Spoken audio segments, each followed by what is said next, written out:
ang mga kwento ng pag-ibig, kwento ng buhay, at kwento ng pag-asa dito sa Barangay Love Stories. Love Stories. Importante sa buhay na marunong kang kumilatis ng tao na pakikisamahan mo. Dahil meron na sa una lamang magaling pero sa huli ay iiwanan ka rin.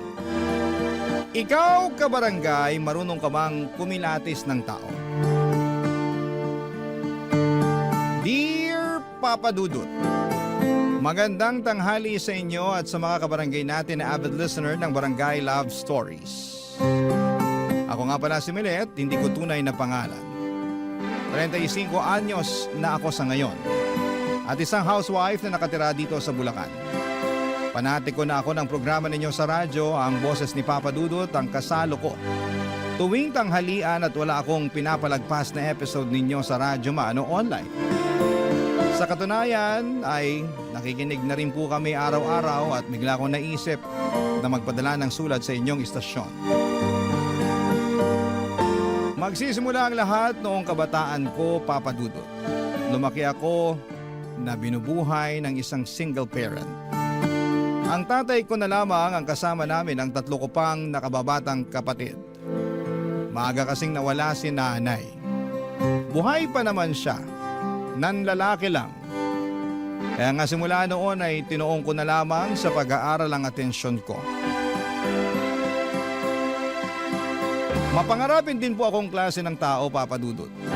At wala akong ibang hangad kundi ang matulungan ang kaisa-isang magulang namin at makabawi sa kanya.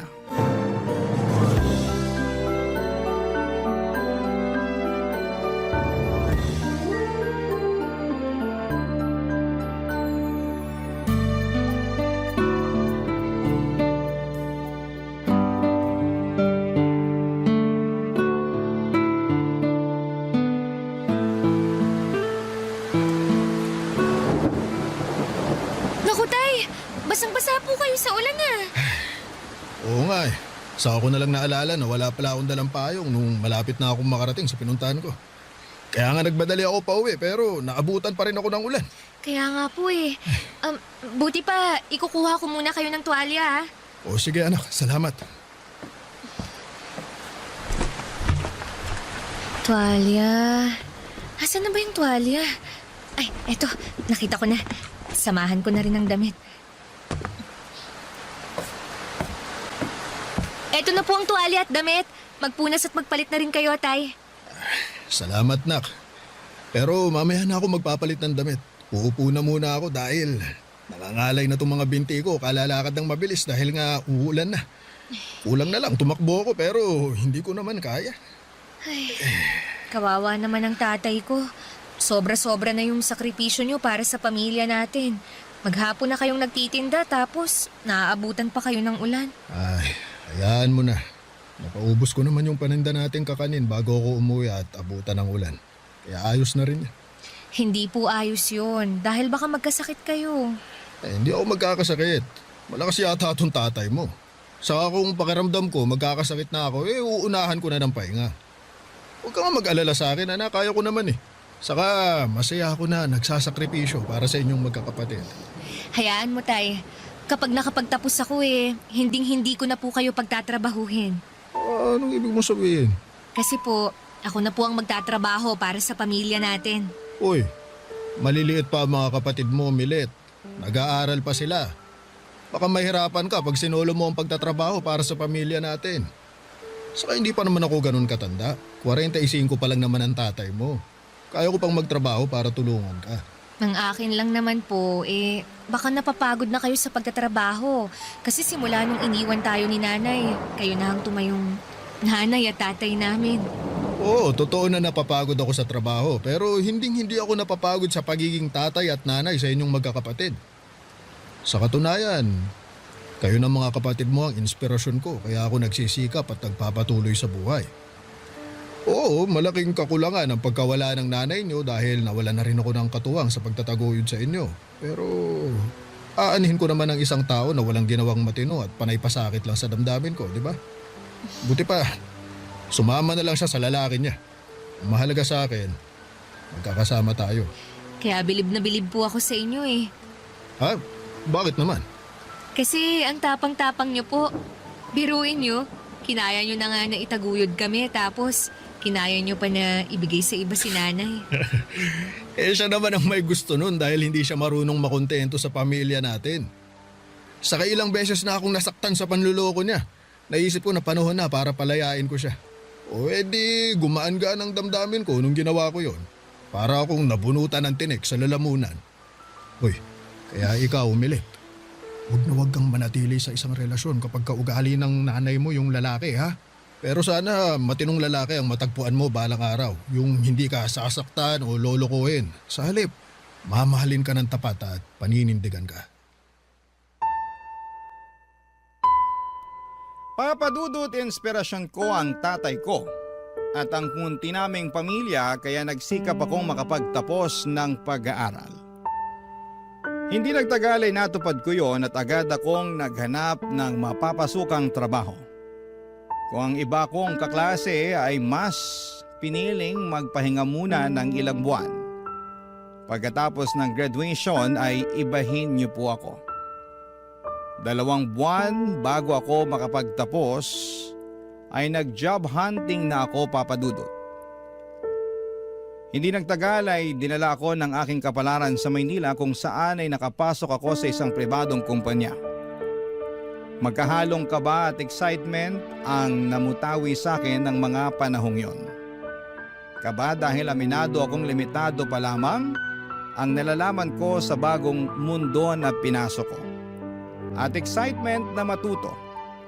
Naniniwala kasi ako na hindi lang sa eskwelahan natututo ang isang tao. At sa unang araw ko nga sa trabaho ay nakilala ko si Paulo, Papadudot.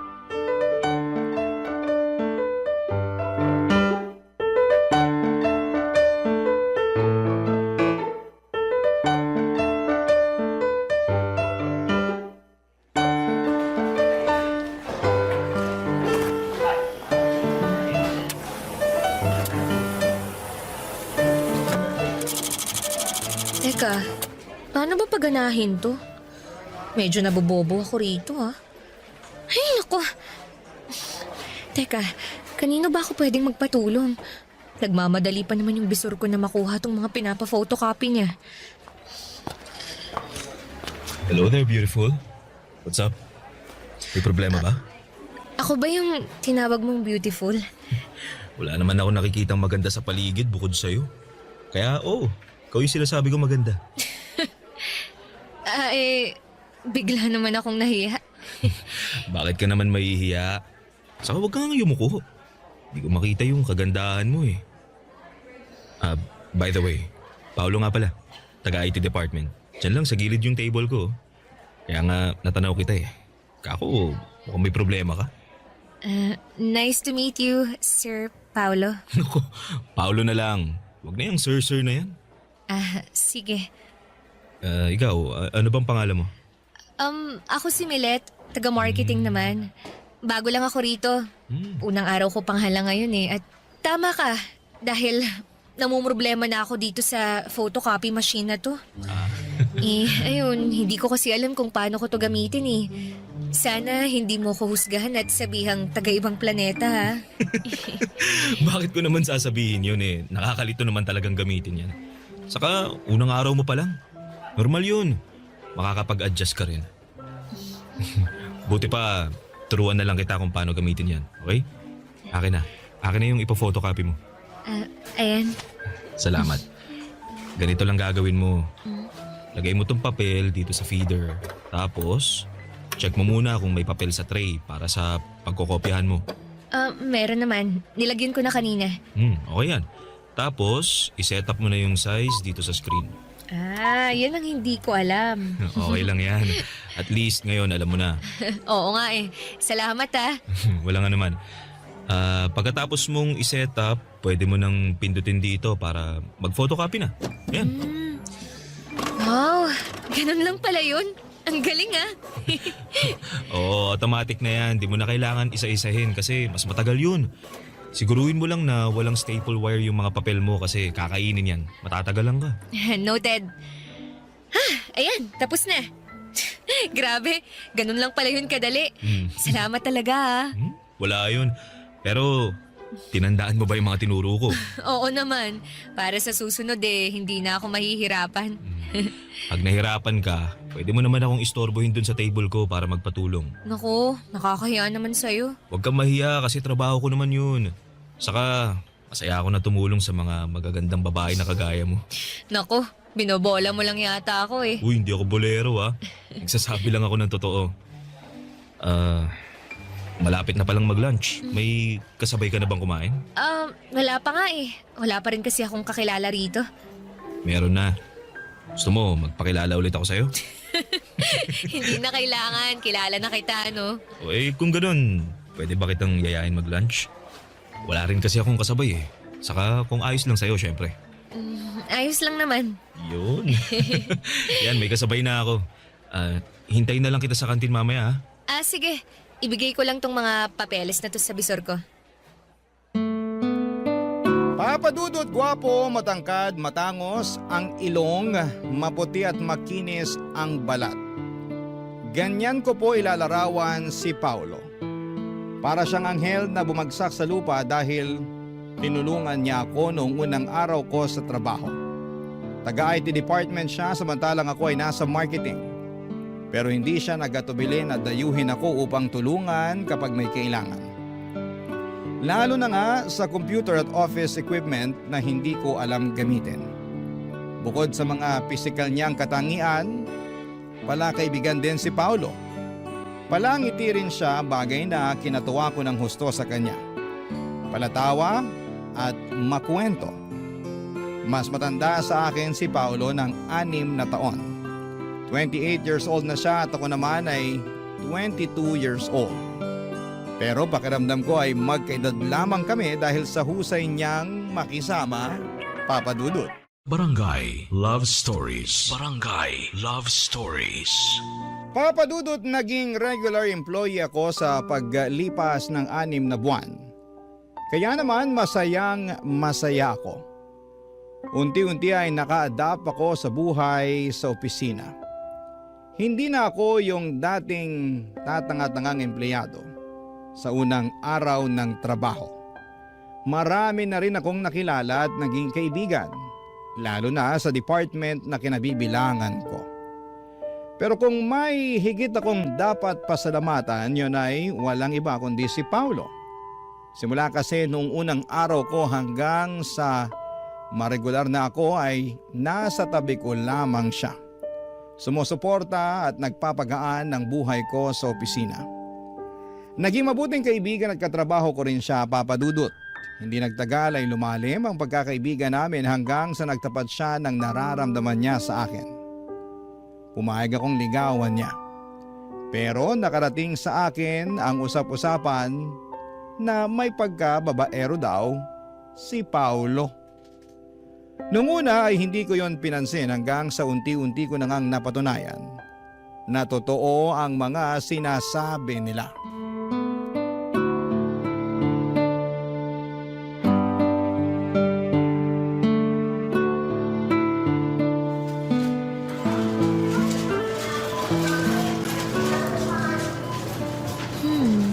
Bili kaya ako nitong sauce na to.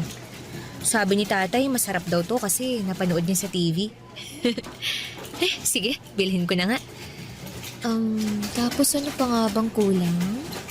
Teka. Kuha na rin ako ng mga dalata para may stock sa bahay. Sumipa si baby?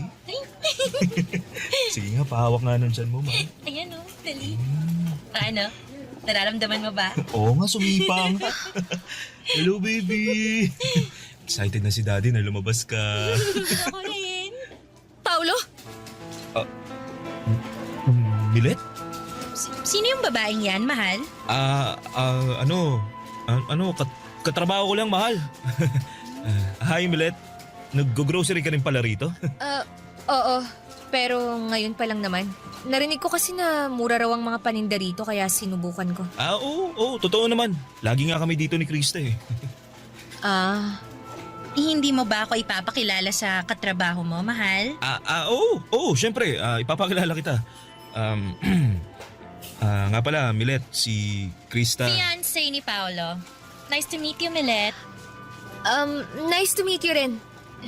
Buti pa, mauna na ako kasi marami pa akong bibilhin eh. Sigurado ka ba? Bakit naman hindi? Ha? Kanina ka pa, Paolo, Nakita mo lang yung katrabaho mo na wala ka na sa wisyo kausap? Ano sinasabi mo? Hindi Hindi raw, pero halatang halata kaya sa'yo. Excuse me lang pero maiwan ko na kayo. Hoy, Milet, ayusin mo lang, ha? Ha? Anong aayusin ko? Yung buhay mo. Kung ayaw mo ng gulo, layuan mo si Paolo. Teka nga! Teka, Krista. Wala namang ginagawang masama si Milet, kaya wag mo na siyang awayin, mahal. Buti pa, pumunta na tayo dun sa cashier. Magbayad na tayo ng mga pinamili natin. Ha? Bakit tayo magbabayad hindi pa nga tayo tapos mamili?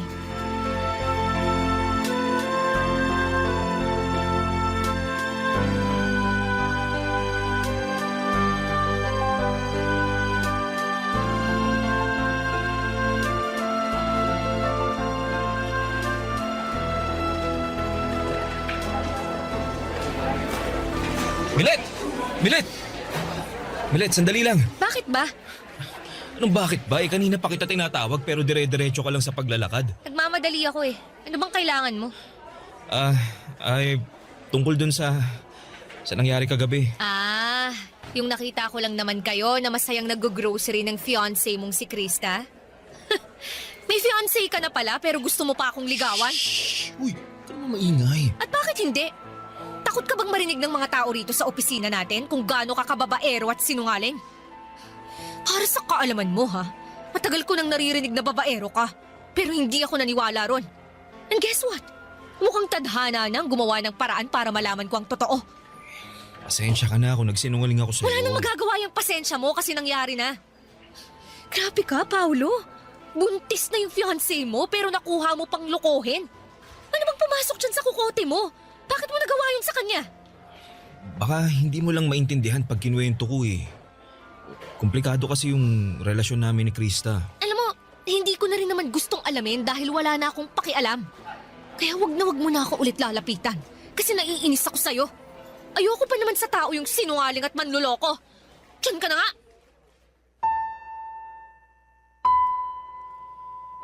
Papa Dudut, hindi ako makapaniwala sa natuklasan ko tungkol kay Paolo.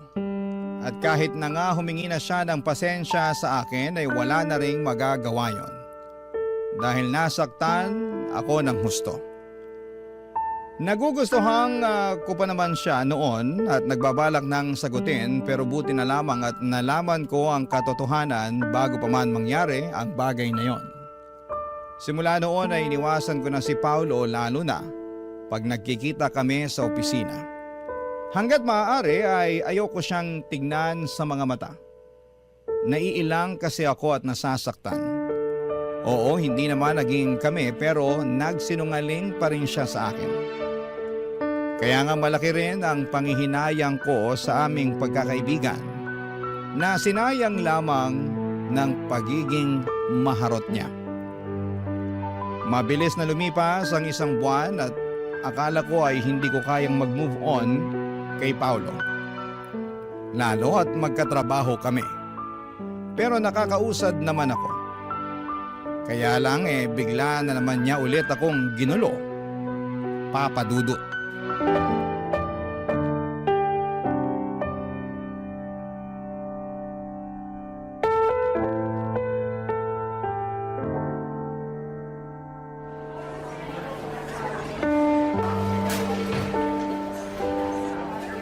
Milet, pwede bang kausapin mo na ako?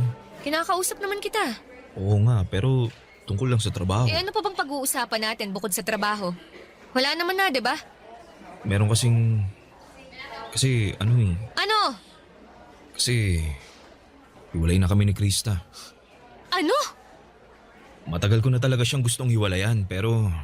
Di ko magawa dahil nga magkaka-baby na kami. Di ko naman talaga siya mahal eh. Masyado kong nasasakal sa kanya. Napaka-control freak nun. Pero nakiusap siya sa akin na aayusin namin ang relasyon namin. Pagbabago raw siya kaya nagstay ako alang-alang sa baby namin. Sinubukan ko naman na maging okay kami pero wala. Wala na talaga akong nararamdaman sa kanya. Hindi yan ang nakita at narinig ko dun sa grocery. Ang sabi mo, excited ka nang lumabas ang baby niyo ni Krista. Tapos bigla mo akong lilinyahan ng ganyan, ha? Tsaka bakit mo ba sinasabi sa akin ang bagay na yan? Wala naman akong pakialam dun. Sinabi ko kasi ikaw ang rason kung bakit ako nakipaghiwalay sa kanya. Ako? Oo. Kasi mahal kita. Nababaliw ka na. Babaliw na nga ako siguro pero yun talagang nararamdaman ko eh. Naging duwag ako na makipaghiwalay kay Krista bago ko pa aminin sa'yo yung nararamdaman ko. Kaya naman nakapagsinungaling ako. Tsaka inaamin ko yun kaya nga humihingi ako ng tawad sa'yo. Wala rin namang magagawa yung paghingi mo ng tawad dahil nasaktan mo na ako. Tapos ngayon, ang lakas pa talaga ng loob mo na sabihin sa akin na mahal mo ko kung kailan nakaka-move on na ako sa'yo. Lalo mo lang akong sinasaktan sa ginagawa mo eh. Milet, pasensya ka na talaga. Hindi ko sinasadya pero hindi ko rin naman kayang pigilan yung nararamdaman ko. Mahal kita. At gusto ko sanang humingi ng isa pang pagkakataon sa'yo. At sa tingin mo, ibibigay ko pa yun sa'yo? Oo. Kasi naniniwala ako na may nararamdaman ka pa rin para sa akin. Meron nga. Pero puro na lang galit at inis. Patawad talaga, Milet. Naging padalos-dalos ako. Kaya nga napag-isip-isip ko na itama yung mga pagkakamali ko. Hiniwalayan mo si Krista para ayusin yung sa atin? Iyon ba yung sinasabi mong tinama mo ang pagkakamali mo? Oo. Paano yung magiging anak nyo? Ha? Ano? Huwag mong sabihin na nakalimutan mo na yung magiging anak nyo. Hindi.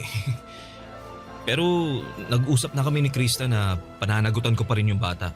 Susustentuhan ko pa rin dahil ako pa rin naman yung tatay niya eh. Hindi ko naman tatakasan yung anak namin. Gusto ko lang talagang maging malaya kay Krista at sa relasyon namin. Dahil pag hindi ko ginawa yun baka masiraan na ako ng ulo.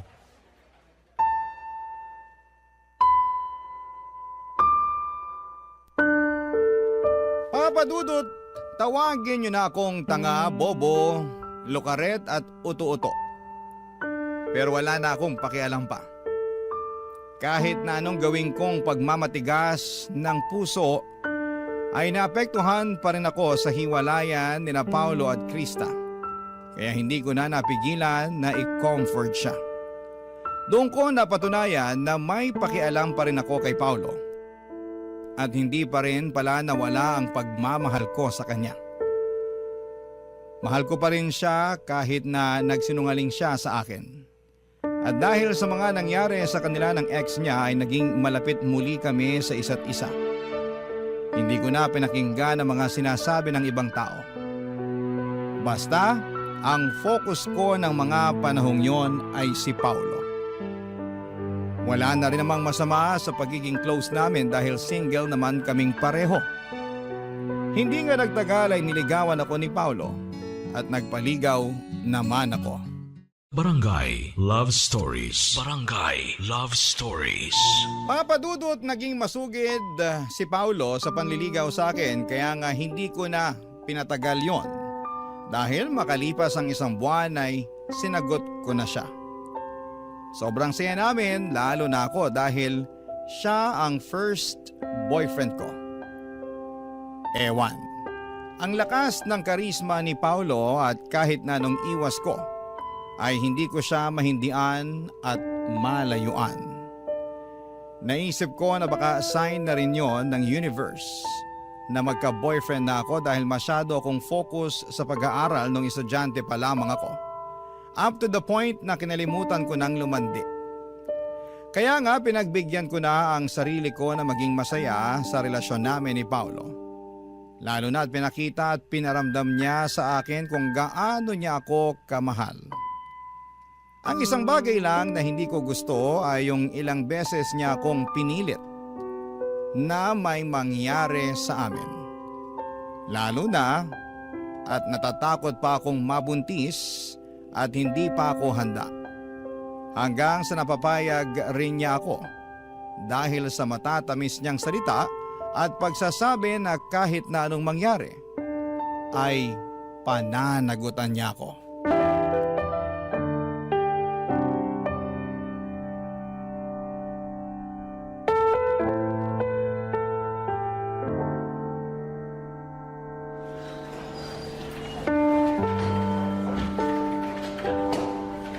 Paolo, may sasabihin ako sa'yo.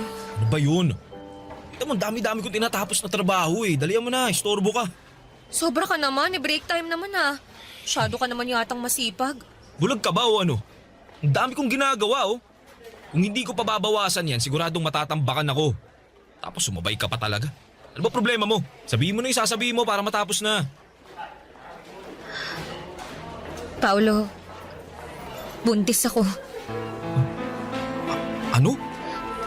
Anak naman nutok nini. Paano nangyari yun? Paanong nangyari yun? Sigurado ka na bang buntis ka? Oo! Kasi 3 beses na ako nag-pregnancy test. At lahat lumabas na positive. Oh, eto, nasa bulsa ko. Tingnan mo para malaman mong nagsasabi ako ng totoo. Ayan, tingnan mo. Tingin nga. Buwisit naman buhay to. O bakit ka ba nagagalit? Hindi ka ba masaya na magkakababy na tayo? Yung mukhang to, tingin mo masaya? O bakit ka nga nagagalit? Kasi wrong timing naman yung pagbubuntis mo eh. Ang dami-dami ko ng problema, dumagdag ka pa. Kasalanan ko ba yun? Ikaw naman yung bumuntis sa akin, ha? Sabihin mo hindi. Di ka ba nakikinig?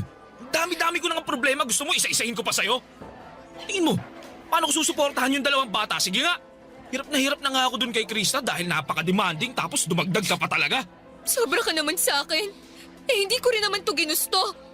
Nagtiwala lang naman ako sa'yo kaya nagawa kong ibigay ang sarili ko ng buong buo. Alam mo ano magandang gawin? Palaglag na lang natin yung bata. Anong sinabi mo? Milit naman eh. Bingi ka ba o ano? Kakainis ka, paulit-ulit tayo. Sabi ko, ipalaglag natin yung baby dyan sa tiyan mo. Total, di pa rin naman tayo handang maging magulang eh. Nasisiraan ka na ba ng ulo?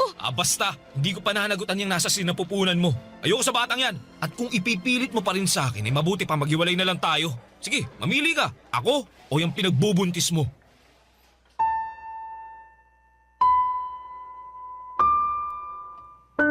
Papadudot, nangyari na nga po ang kinakatakutan kong mangyari nang hindi tanggapin ni Paolo ang magiging anak namin.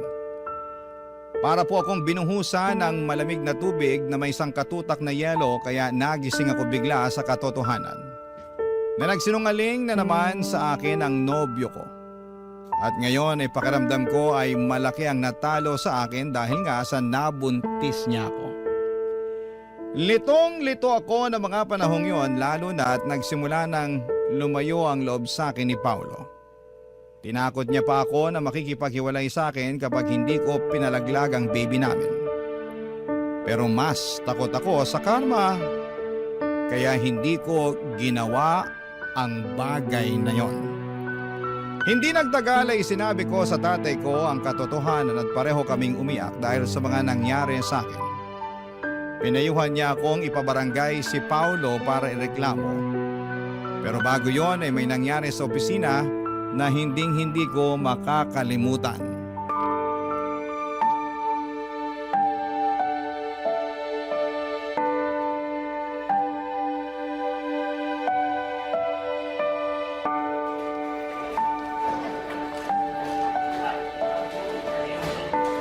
Krista, anong ginagawa mo rito sa opisina namin? Ikaw talagang pinunta ko rito dahil nang gigigil ako sa'yo, malandi ka! Ano ba sa tingin mong ginagawa mo? Ano pa? E di tinuturuan ng leksyon ng mga katulad mong higad! Ahas! Ano bang kasalanan ko sa'yo, ha? Malaki!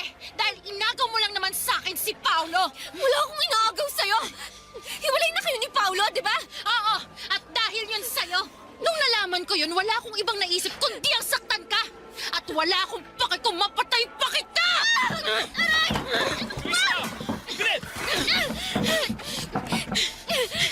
Bakit ko gagawin yun? Eh dapat lang naman yan sa babaeng yan! Pwede ba, Krista? Tapos na tayo. Alubayan mo na ako. Ano ba yan? Eh magkakababy na tayo, di ba? Hindi na ba talaga natin pwedeng ayusin ang relasyon natin? Nag-usap na tayo. Wala nang pag-asa na maayos ang relasyon natin. Walang pag-asa dahil sa babaeng yan! Oo! Nagmamahalan kami ni Milet, kaya pabayaan mo na lang kami. Ayoko! Hindi ko kayo hahayaang maging masaya! Ha? Dapat sa yung babae ka, sinasabunutan! Kakalbunutan ang ahas ka! Iwan mo ako, Krista! Napakawalang yama! Ikaw ang walang hiya! Malandi! Mga ayaw! Hindi ako malandi! At wala akong inagaw sa'yo! Ano ba, tumigil na nga kayo? Pinagtitingin na tayo ng ibang tao. Nakakaya kayo. Krista, tama na sabi! Bitiwan mo si Bilit! Bitiwan mo na! Wisit naman! Aray! Paolo, ano ba? Itiwan mo nga ako! Doon ka nga! Bilit! Bilit, ayos ka lang? Huwag mo akong hawakan! Bilit naman, bakit mo ako sinampal? Kulang pa nga yan! Dahil kasalanan mo ang lahat ng to! Paano ko naging kasalanan si Krista ang nanggugulo? Kasalanan mo! Kasi masyado kang malandi! At kasalanan ko rin! Kasi nagpauto ako sa'yo! Pero na-realize ko na malaking pagkakamali talaga na binigyan pa kita ng tsansa na mapalapit sa akin. Sana talaga umiwas na lang ako sa'yo noon nung may pagkakataon pa. Tapos ngayon, sinaktan pa ako ni Krista. Hindi ko kayo mapapatawad! Kayong dalawa! O bakit? Anong ka? Akala mo, hindi ako pinalaki ng tatay ko na duwag, no? Pwes, dyan ka nagkakamali! Walang iya ka! Ano to? Dugo? Bagay pala sa'yong may dugo sa nguso. Halika! Kulang pa yan at dadagdagan ko pa! Bilit, ano ba? Tumigil ka na! Ikaw ang tumigil! Simula sa araw na to, huwag ka nang lalapit sa akin! Kayong dalawa! Hindi ko nahahayaang guluhin niyo pa ang buhay ko! Magsama kayong dalawa! Mga baliw! Mga baliw!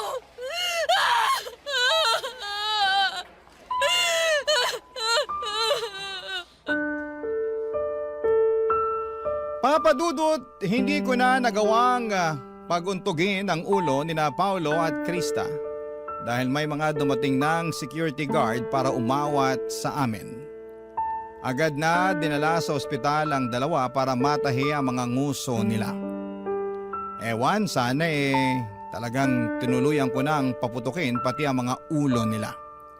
Ayos lang naman ako noong mga panahong yon, pati na rin ang baby sa sinapupunan ko. Tapos nung sumunod na araw ay pinagharap-harap kami sa HR department dahil sa kaguluhang ginawa namin. Kapwa kami na mimohan ni Paulo, samantalang pinablatter naman nila si Krista. Pero na-stress talaga ako ng husto sa nangyari kaya nag-decide na lamang ako na mag-resign sa trabaho. Nakipaghiwalay na rin po ako kay Paulo at pinagbantaan siya na huwag nang magpapakita pa sa akin. Papa Dudut, nag-focus na lamang po ako sa pagbubuntis ko at noong nakapanganak ako ay saka ako naghanap ng mapapasukan. Buti na lang at nandyan ang tatay ko na napaka-supportive sa akin. 10 taon din akong naging single parent bago ko po nakilala ang asawa ko, Papa Dudut. Akala ko ay hindi ko na matatagpuan ng tunay na pag-ibig. Pero ibinigay pa rin yun sa akin ng Panginoon. Kaya nga malaki ang pasasalamat ko sa Kanya at nagsilbi na lamang aral sa akin ang mga pinagdaanan ko. Sa kasalukuyan ay happily married na po ako sa mabait at responsable kong asawa. Tanggap niya ang anak namin kaya naman masayang masaya ako. Hanggang dito na lamang po ang sulat ko, Papa Dudut. Maraming salamat po sa pagbasa ng aking liham. God bless. And more power sa Barangay Love Stories. Ang inyong forever kapuso at kabarangay, Milet. Uy, kabarangay! Agree ka ba sa ending ng ating Barangay Love Stories na ito? I-share mo na ang feelings mo sa ating comment section. Ang mga kwento ng pag-ibig, kwento ng buhay, at kwento ng pag-asa dito sa Barangay Love Stories. Love Stories.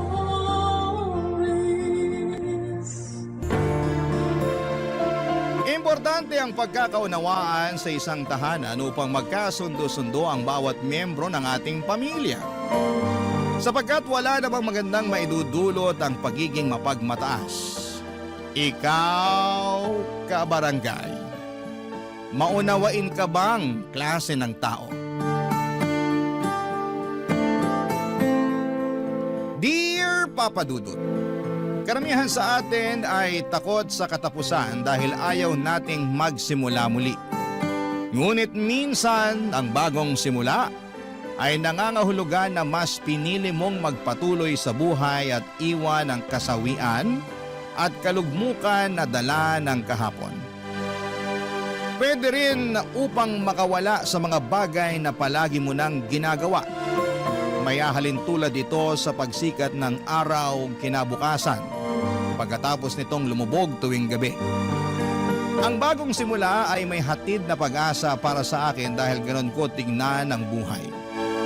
Bago ko po ipagpatuloy ang pagbabahagi ng aking kwento ay gusto ko munang kunin ang pagkakataon na ito para magpasalamat sa programa ninyong Barangay Love Stories. Ito kasi ang naging libangan ko na kinagiliwan ko ng husto. Iniyakan, kinainisan at kinapulutan ng aral at inspirasyon. Kasama ko sa pakikinig nito ang mother-in-law ko na bedridden. Isang araw ay sinabihan niya ako na magpadala ng istorya sa inyong istasyon upang mabasa ninyo, Papa Dudut. At hindi na nga ako nagpatumpik-tumpik pa kaya agad ako nagpadala ng liham sa inyong email address na nakita ko po online. Ako nga pala si Giselle, 40 years old at taga Manila.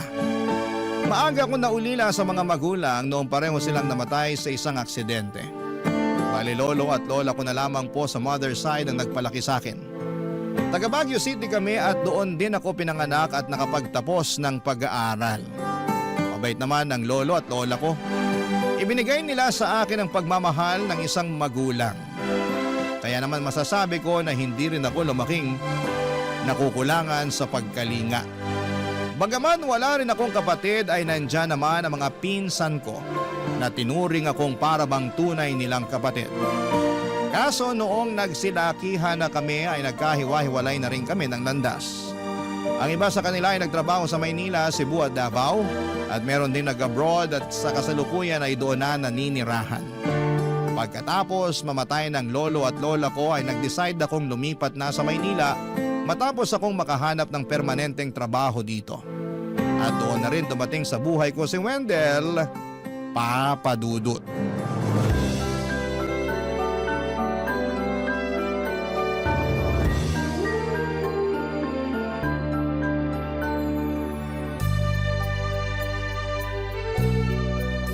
Mami, si Giselle po pala, girlfriend ko.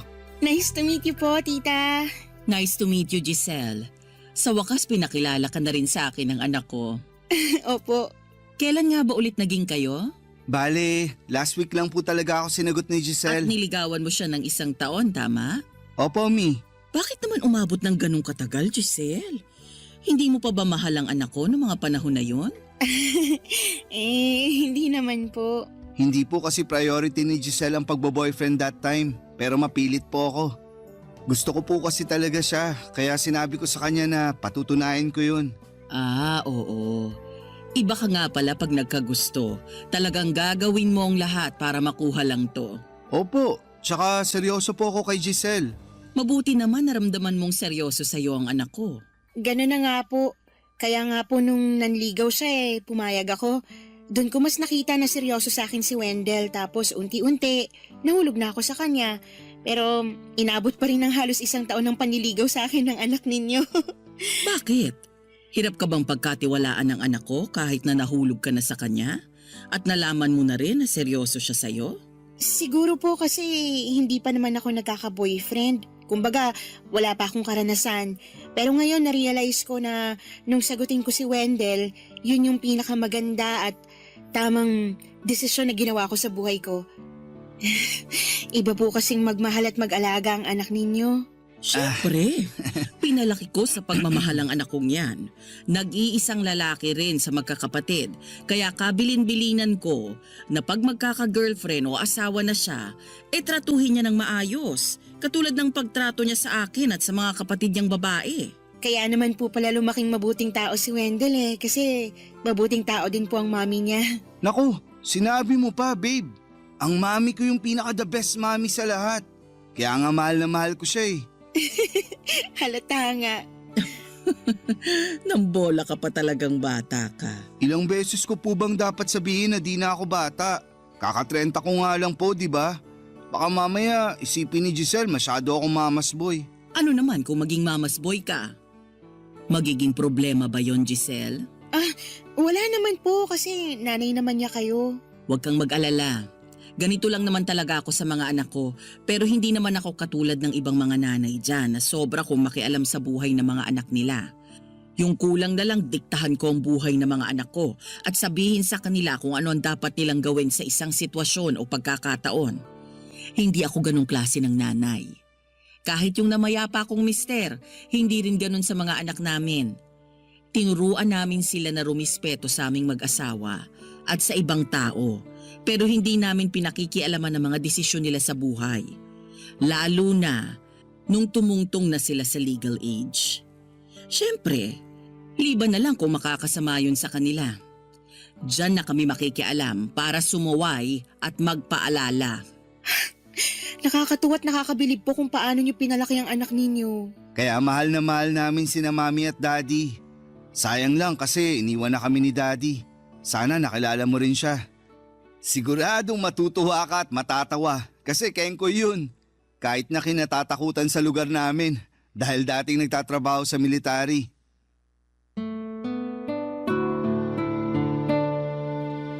Papa Dudut, pinakilala sa akin ang katrabaho ko si Wendell nang minsan akong sumama sa birthday party niya na ginanap sa isang hotel. Second cousin niya kasi ito and that time ay pareho kaming single. Pero choice kong hindi pumasok sa pakikipagrelasyon dahil mas focus ako sa aking career. Kaya nga noong naging kami ay malapit na rin ako noong mag-30 anyos.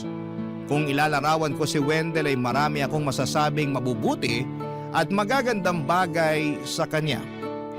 Bukod sa gwapo, mapagpasensya, maunawain ay napaka-gentle and sweet ng boyfriend ko. Isang taon din niya ako niligawan at masasabi ko na sobrang tiyaga niya at hindi siya napagod sa akin.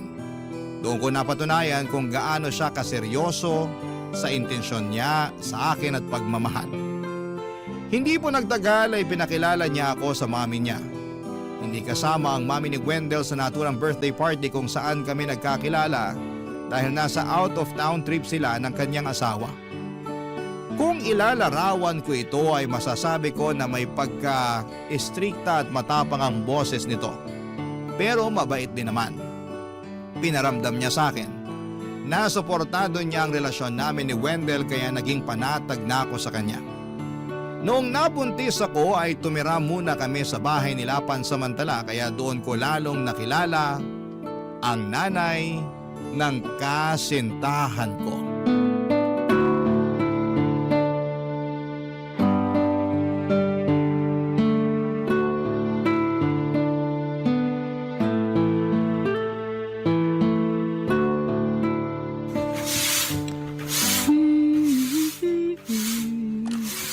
Naku, Giselle, bata ka. Tigilan mo yan. Huwag kang magwalis. Po? Aray, bigla namang sumakit tong balakang ko.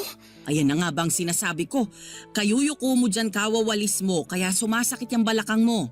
Buti patigilan mo na yan. Saka maupo tayo dun sa bangko. Dali. Sige po. Halika rito. Umupo ka sa tabi ko at tigilan mo yung kakakilos mo dyan. Opo, nandyan na po. Kala, sige. Umupo ka rito sa tabi ko. Siguraduhin mong nakalapat yung puwet mo sa bangko, ha? Tapos isandal mo yung likod mo para maunat yung balakang mo. Sige po. Ay, grabe. Sarap ng pagkakasandal ko. Tamang-tama sa masakit na balakang. Paano hindi sasakit yung balakang mo? Mukhang kanina ka pa nagwawalis dyan. Tama ako, no? Kanina ka pa dyan? Opo, tita. Huwag mo na akong tawaging tita. Kasi magkakaanak na kayo ni Wendell. Simula ngayon, mami na ang itawag mo sa akin. Nagkakaintindihan ba tayo? Sige po, mami. Bakit para yatang naiilang ka na naman dyan? Ayaw mo ba akong tawaging mami? Naku, hindi po. I mean, gustong gusto ko po pero naninibago lang po ako kasi ngayon lang po ako may tinawag na mami. Wala rin po kasi akong kinagis ng magulang dahil maaga silang kinuha sa akin. Oo nga pala. Pero kahit wala kang nakagis ng magulang, Napalaki ka naman ng maayos ng lolo at lola mo. Hindi ka suwail kagaya ng ibang kabataan dyan na may nanay at tatay nga. Pero napakabastos ng bibig at wala ring modo. Hindi nyo rin naman po pinalaking bastos at walang modo si Wendell, kaya alam ko na katulad nila lolo at lola na nagpalaki sa akin ng maayos, ganun din po ang ginawa ninyo sa anak ninyo. Halata naman kasi lagi kayong binibida sa akin ni Wendell at lalo ko napatunayan na totoo yung mga sinasabi niya sa akin kasi unti-unti ko po kayo nakikilala simula nung tumira kami rito sa inyo. Hindi pa po ako nakakapagpasalamat pero salamat po talaga kasi pumayag kayong magstay ako rito lalo ngayong buntis ako sa anak namin ni Wendell. Bakit ko naman kayo ipagtatabuyan? Gusto ko nga nandito ka para katulad mo, mas makilala pa kita ng husto. Sa totoo lang, may mga nakwento na rin si Wendell tungkol sa'yo. Pero iba pa rin kapag personal kitang nakilala, hindi ba? At ngayon pa nga lang, napatunayan ko na kung gaano katigas yung ulo mo. Po? Ano pong ginawa ko? Nakuha mo pa talagang magtanong. Hindi ba katigasan ng ulo yung pagwawalis mo sa bakuran? Tingnan mo, sumakit patuloy yung balakang mo. Buntis ka pa naman. Bawal na po ba magwalis ang buntis? Hindi, pero hanggat maaari, iwasan mong magpakapagod. Unang apo ko pa naman yung dinadala mo. Natatakot ako na baka may mangyaring masama sa inyong mag-ina. Kaya dapat makinig ka sa akin. Sa bagay, tama po kayo. Pasensya na po, Mi. Wala yun. Basta hindi na mauulit. Opo, tatandaan ko po yan. Salamat. Ay, alam mo, tinanggap kita sa pamilya at pamamahay namin kasi nakita kong mahal na mahal ka ng anak ko. Matagal na rin simula nung huli niyang naramdaman yan sa isang babae pagkatapos siyang iwan nung huli niyang nakarelasyon. Katulad mo, tinanggap ko rin ng maayos yung babaeng yun. Pero sinaktan lang niya ang anak ko. Kaya nga ayoko na maulit yun sa pagkakataong ito. Pero huwag kang mag-alala. Kasi nakikita ko at nararamdaman ko namang ibang-iba ka sa babaeng yon.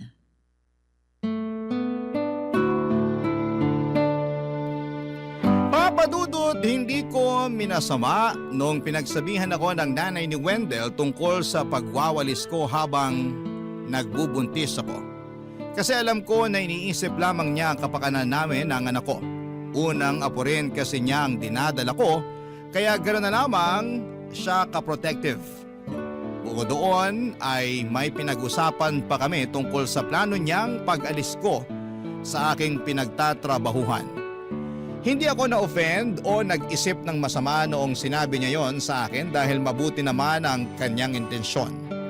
That time ay nasa 3 buwan na ako ng pagbubuntis ko. At alam niya na napaka-stressful ng nature ng trabaho ko kaya gano'n na lamang ang pagkabahala niya.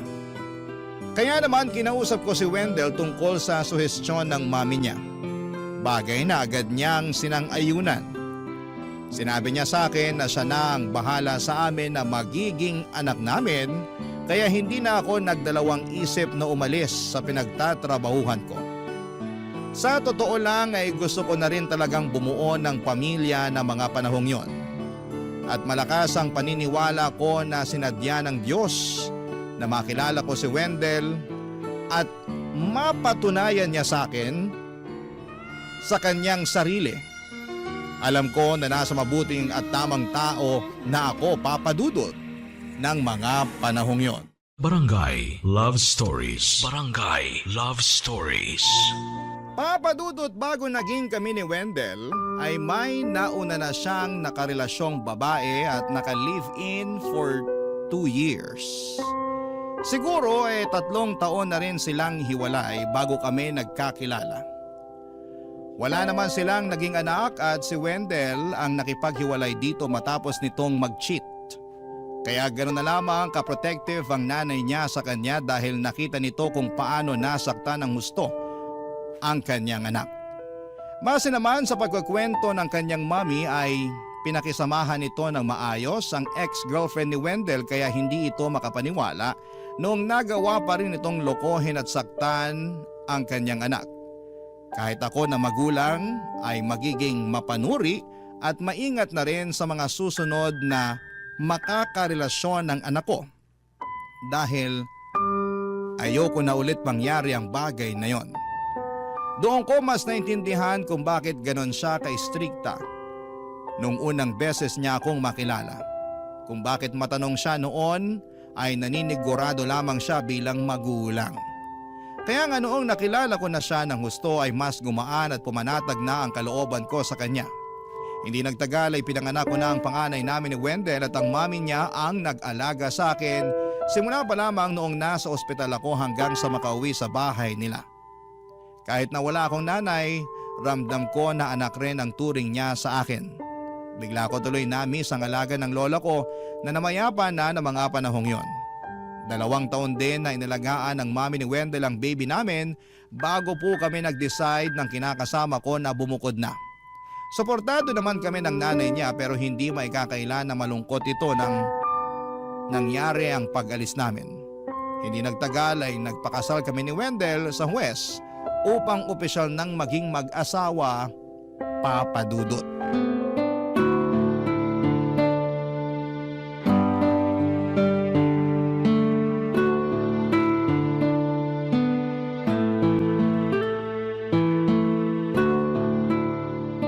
Mamaya ako na lang huhugasan yung mga pinggan na pinagkainan natin, ha?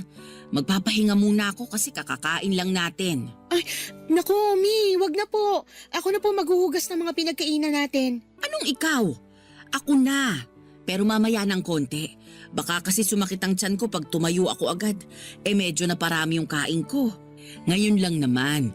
Kasi nga pinagdadahan-dahan na rin ako ng doktor ko. Lalo na sa pagkain ng kanin at karne. Hindi ko lang talaga napigilan kasi ang sarap ng luto mo. Hala, salamat po. O ayan ha. Ikaw na yung nagluto. Kaya ako naman dapat yung maghugas ng pinggan. Kaso, nahihiya po ako kasi bisita namin kayo dito sa bahay tapos paghuhugasin ko kayo ng pinggan. Kanina pa nga bago tayo kumain. Nag-agyo-agyo na kayo dyan tsaka nagwalis at naglampaso ng sahig. Ako po yung natatakot sa inyo At bakit ka natatakot? Diabetic lang ako, pero hindi pa ako baldado. Kaya ko pang magwalis o maglampaso ng sahig, no? Tingin mo yata sa akin matanda na Ay naku, hindi naman po sa ganun. Kalabaw lang ang tumatanda, Giselle. Ibahin mo ko. Sige po, naniniwala po ako dyan. Aba dapat lang. Pero thank you po kasi tinulungan niyo ako sa mga gawaing bahay. Medyo nakakahiya lang dahil hindi ko na nagawang makapaglinis dito lalo ngayong bumisita kayo. Kadalasan nagagawa ko na lang po yan kapag tulog na yung baby ko. Alam ko naman yun. Kasi mahirap nga namang mag-alaga ng bata. Siyempre, ilang anak na rin ang dumaan sa akin. Kaya huwag ka nang mahiya dyan. Lalo na sa edad na yan, naku, kailangan hindi talaga mawalay sa tabi mo o hindi maaalis sa mga mata mo kasi siguradong nakakakaba ng dibdib. Ay sinabi niyo pa po. Kaya nga pag nandito si Wendell siya po yung madalas na gumagawa ng mga gawaing bahay. Tinutulungan ko na lang siya kapag kaya ko naman. Tama rin naman na magtulungan kayong mag-asawa sa mga gawaing bahay. Pero kung pwede naman na ipagpabukas, wag na nating piliting tapusin ng isang araw. Halimbawa, yung pagtutupi ng damit na nilabhan. Kung pagod ka na ng kalalaba at kasasampay, sa sunod na araw mo na tupiin. Sa kabahay nyo to, yung mga bisita nyo yung mag-adjust sa kung anumang datna nilang itsura nito. Mami talaga. Nakakahiya pa rin po yun. Kaya nga po hanggat maaari, wala akong pinapapuntang kaibigan at dating katrabaho rito sa bahay namin kasi ang gulo-gulo, ang kalat-kalat. Saka na lang siguro kapag malaki-laki na si baby. Hayaan mo at dadalasan ko yung pagbisita ko rito para naman matulungan kita sa mga gawaing bahay. Hala, wag na po. O bakit? Huwag mong sabihin na mahihiya ka na naman. Ganun na nga po. Puro kahiya. Para ka namang ano dyan. Isa pang hiya mo, tatamaan ka na sa akin. Wag naman po. Sira? Biro lang? Anong palagay mo sa akin? Bayolente? Yun nga po, hindi. Tsaka biro lang din naman po yun. Sinasabayan ko lang po kayo. Ay nako, kahit kailan para kang ewan. Thank you po talaga ulit kasi pumunta kayo rito sa makalat naming bahay para dalawin kami ni baby. Miss na po namin kayo. Hayaan niyo po kasi kami naman yung pupunta sa bahay niyo. Dapat lang. Napakatahimik na sa bahay namin, lalo't bihira na umuwi yung isang anak ko, yung ate ni Wendell. Lagi kasing nadidestino sa malayo. Kaya nalulungkot ako pag mag-isa lang ako sa bahay. Ayun, naisipan kong puntahan na lang kayo rito para makumusta ko na rin kayo ng apo ko.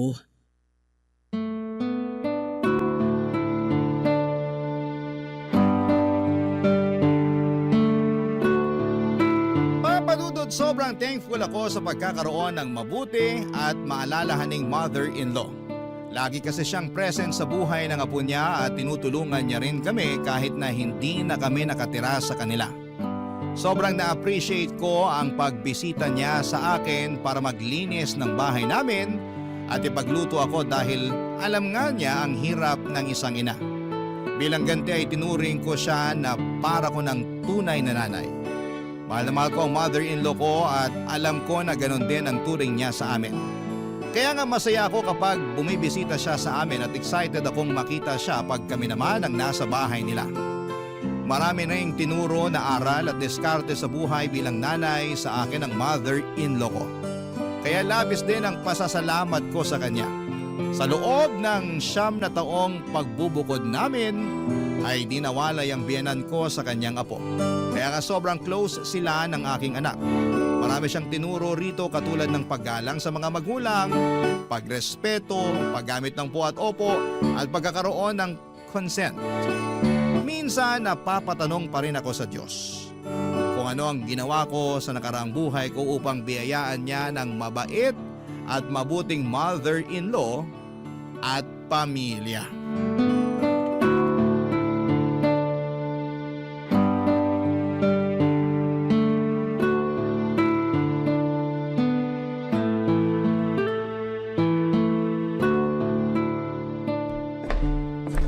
Babe, ano yung sinusulat mo? Recipe ng plano kong i-bake na low-carb cake para kay Mami. Ano yung low carb? Yun bang pwede sa mga diabetic pero in moderation pa rin? Alam ko kasi na gustong-gusto niya ng makakain ng cake eh. 'Di ba? Paborito niya yon. Oo, naaalala ko nung mga bata pa kami. Palagi siyang bumibili ng cake kahit walang okasyon. Doon ko nga natutunan yung konsepto na pwede ka naman palang bumili ng cake kahit di mo birthday. Pero syempre, dapat may pambili ka pa rin. Kaya nga nung na-diagnose siya na may diabetes, bumagsak talaga yung katawan niya ng husto. Lalo't di na niya nakakain ng madalas yung paborito niyang pagkain.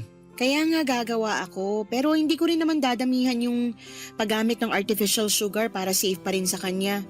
Tsaka para na rin sa atin. Naisip ko, panahon na para magsimula tayong kumain ng healthy. Lalo na nasa lahi niyo yung pagiging diabetic. Oo, pero naniniwala ako na malaking factor pa rin sa mga nagkakaroon nito yung lifestyle nila. Kaya suportado mo ako dyan sa plano mong pag-healthy living natin. Excited na tuloy akong simulang gawin to kahit na medyo challenging kasi kakaiba yung paraan ng pagbibake nito sa typical na kinasanayan natin eh. Pero kaya ko to. Naniniwala ako na kaya ko to. Ikaw pa ba? Sa ating dalawa kung anong ginusto mo kakayanin mo talagang gawin. Kaya nga bilib na bilib ako sa asawa ko. Pakis nga. Sus ng bola ka pa talaga. Ang sabihin mo, gusto mo lang kumis. Bawal ba? Sinabi ko ba? Sige, kiss na. Ayan, sige. Kahit kailan talaga para kang bata. Daig mo pa yung anak natin. Sa inyong dalawa, mas malambing ka talaga. Oo naman. Kahit na umabot na tayo ng ilang taon na nagsasama bilang mag-asawa hindi nawala yung pagmamahal ko sa iyo at sa anak natin. Pati na rin yung dedikasyon ko na maitaguyod at mabigyan ng maayos na buhay yung pamilya natin. Oo, di man ako perpekto kasi may pinag-aawayan pa rin tayo pero lagi mong tandaan na mas malaga kayo ng anak natin kesa sa mga away natin. Oo naman. Alam ko naman yun kaya nga thankful ako kasi ginagawa mo yung best mo para sa amin ng anak natin. Tingnan mo nga, di mo na ako pinagtrabaho. Sitting pretty na lang ako dito sa bahay natin lalo ngayong malaki na yung anak natin at hindi na masyadong alagain. Salamat sa pagpuprovide mo sa amin ng anak mo. Salamat din sa pagiging mabuting housewife at daughter-in-law sa mami ko. Na-realize ko na sobrang swerte niya sa'yo. Lalo ngayon na plano mo pa siyang gawan niyang low-carb na cake. Naku, ako nga ang maswerte kasi siya ang naging mother-in-law ko.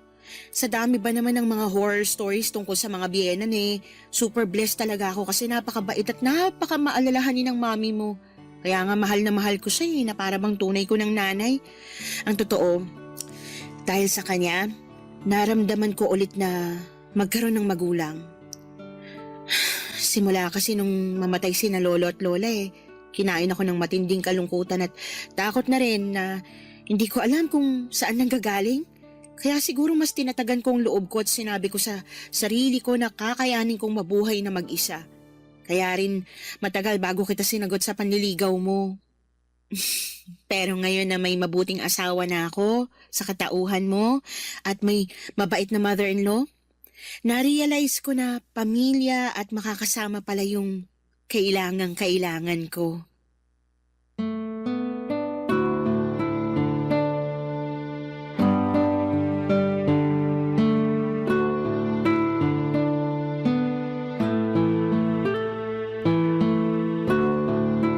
Papadudot ramdam ni Wendell na mahal ko ang kanyang nanay, kaya masaya siya sa naging pag-uusap naming yon.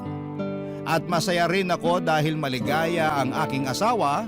Gusto ko ring magpasalamat sa Panginoon kasi siya ang binigay sa akin upang makaisang dibdib ko. Maging tatay ng anak namin at makasama hanggang sa aking pagtanda kong luluubin.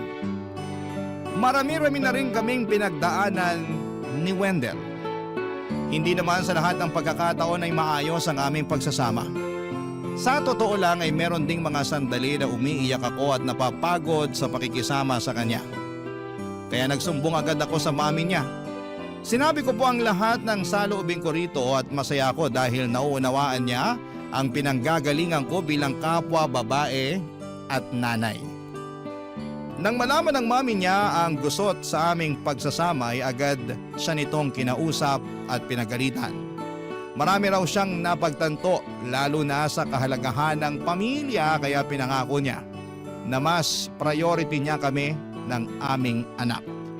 Hindi naman yun tungkol sa pambababae kundi sa kawalan niya ng oras sa amin dahil sa trabaho kaya ako ang sumasalo sa mga gawaing bahay at pag-aalaga sa aming anak.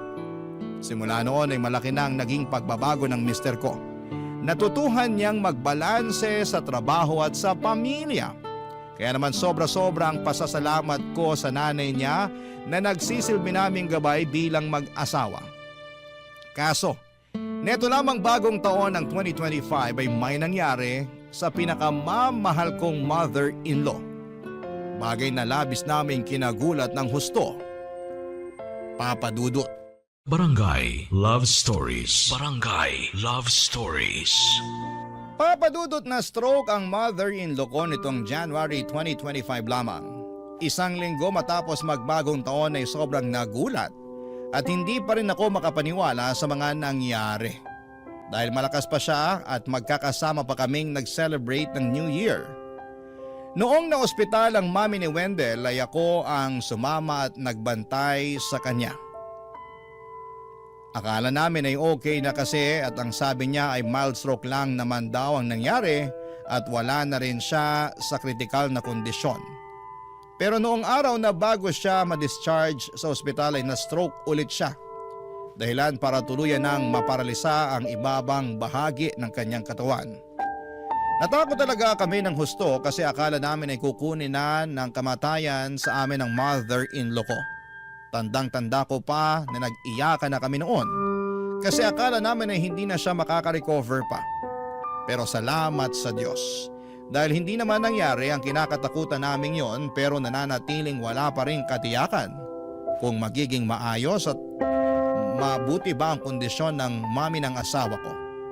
Kitang-kita ko kung paano bumagsak ang mga balikat at pag-asa ni Wendell kung sakaling hindi na nga gumaling ang nanay niya.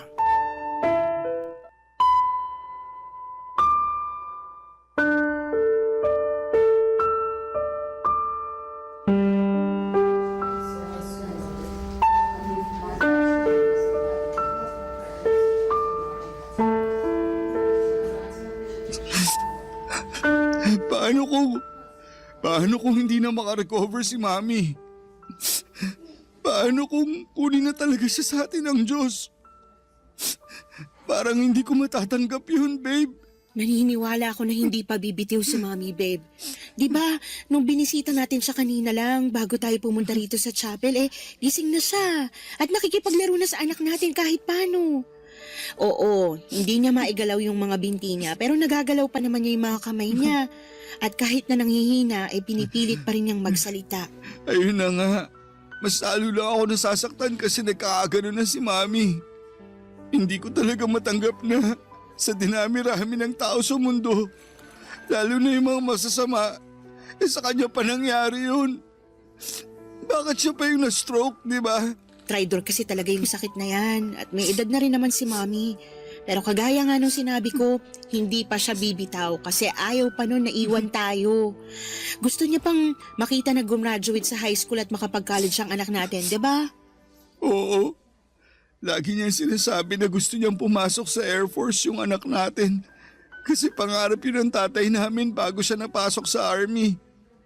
Pero syempre, kung ano pa rin ang gusto yung kurso ng anak natin, yun yung masusunod. Nakikita ko naman na gustong sundin ng anak natin yung pangarap ng lolo niya. Halata naman kasi na napakahilig sa mga eroplano. Kaya nga eh. Kaya sana hindi pa mawala sa atin si Mami. Malakas ang mommy mo. Sigurado akong lalaban siya. Babe, lalabanan niya yung sakit niya. Sana nga kasi hindi pa ako nakaka-recover sa pagkawala sa amin ni Daddy noon. Kahit na ilang taon na rin yung nakalipas. Ikaw ba, babe? Paano ka naka-recover sa pagkawala ng parents mo? Baby pa kasi ako nung nangyari yun, kaya masasabi ko na wala akong masyadong attachment sa kanila. Hindi katulad nila lolo at lola na tinuring kong para ko ng mga magulang kasi sila naman talaga yung nagpalaki sa akin eh. Pero aminado ako na namimiss ko pa rin naman yung mga magulang ko. Marami akong tanong at sana nung kabataan ko. Mga tanong katulad ng bakit sa kanila pa nangyari yung aksidenteng yun? Bakit hindi na lang sa ibang mga masasama? Bakit kailangan ko pang maulila ng maaga? Sana hindi nawala ng ganun kaaga sina mama at papa para meron pa rin akong mga magulang hanggang ngayon. Tingin ko kahit sinong mamatayan ng magulang hindi na makaka-recover sa sakit at lungkot na kasama nito. Ganon kasi naramdaman ko nung nawala sa akin sina lolo at lola. At kahit na ilang taon na rin yung lumipas, lagi ko pa rin silang naaalala. Pero wala marupok ang buhay kaya importante na samantalahin natin yung bawat pagkakataon na kasama natin ang isa't isa. Yun nga yung importanteng bagay na pinaintindi sa akin ni Mami. Lalo nung nawalan ako ng oras sa inyo ng anak natin. Dahil inuna ko yung trabaho.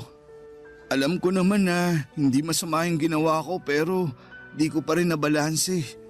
Akala ko masisira na yung pamilya natin. Sa totoo lang, natakot ako ng husto. Buti na lang to the rescue si Mami kaya mas nalinawan ako sa mga pagkukulang ko sa inyo. Kaya nga sana magpagaling siya kasi babawi pa ako sa kanya. Bilang pasasalamat sa pagsalba sa pamilya natin. Oo naman. Gagaling si Mommy. Lalakas siya at makaka-recover. Salamat, babe. Walang anuman. Ay, buti pa magdasal tayo para bumilis ang paggaling at pagbuti ng kalagayan niya.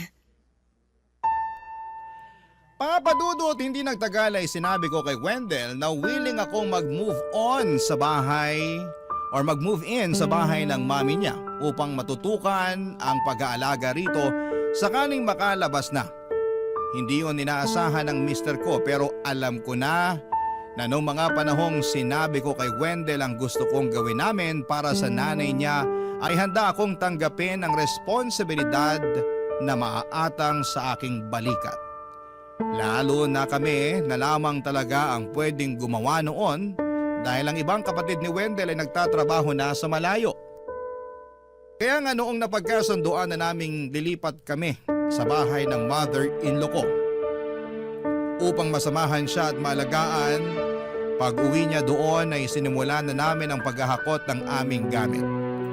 Kahit po na nakakatakot na at nakakapagod ang bagong simula, ay masaya naman ako at nagagalak ang aking puso dahil sa desisyon kong yon. Alam ko na sobrang thankful din sa amin ang biyenan ko kasi hindi namin siya pinabayaan. Mahal na mahal namin siya at sangayon ng buo kong pamilya na alagaan siya hanggang gumaling siya. Hindi po nagtagal ay nakalabas na rin sa ospital ang mother-in-law ko at nagsimula na rin siyang mag-therapy sa bahay. Ako ang nag-aalaga at nag-a-assist sa kanya dahil nasa bahay lang din naman ako madalas. Kaya lalo kaming naging close at isa nga sa mga naging bonding namin ang pakikinig ng programa ninyong Barangay Love Stories, Papa Dudut.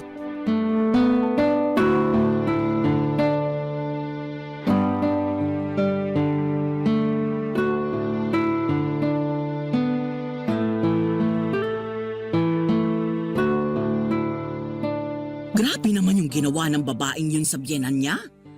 Dapat talaga, di na niya pinadala kay Papa Dudut yung kwento ng buhay niya. Nakakainis lang eh. Kaya nga po eh.